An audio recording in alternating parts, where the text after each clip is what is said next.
Ahoy fellow builders! Tara, buo tayo. Nagsisimula ang lahat sa isang box. Isang pangarap na nakakahon, naghihintay na bigyan mo ng buhay. Pero ang pag-build, hindi minamadali. Parang buhay. Kailangan ng tamang tools para sa tamang proseso. Isang unang cut gamit ang SB105 para safety.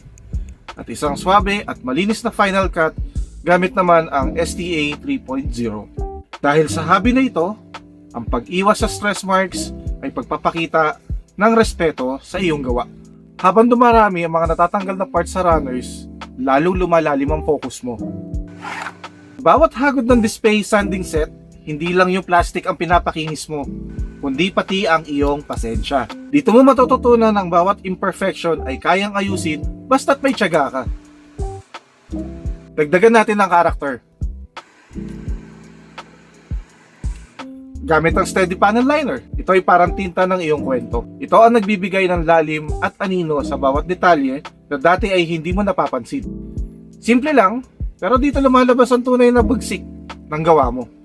Habang unti-unti mo nabubuo ang bawat section, doon mo mararamdaman ang magic. Mula sa pagiging tumpok ng plastic hanggang sa maging isang mechanical demon na kayang mag-transform into wyvern mode. Ang sarap sa pakiramdam na yung binuo mo ng ilang oras or ilang gabi ay ganito pala kaganda ang kinalabasan. Sa huli, hindi lang naman ito tungkol sa display na nakikita nila. Tungkol ito sa katahimikang nahanap mo habang nag-a-assemble ka. Sa mundong mabilis at maingay, ang pagbibuild ang nagbibigay sa atin ng pagkakataong huminto at lumikha ng sariling obra.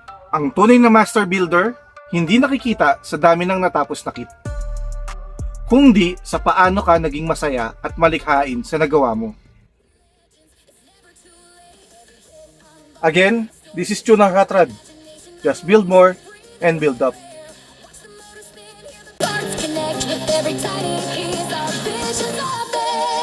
Subscribe to the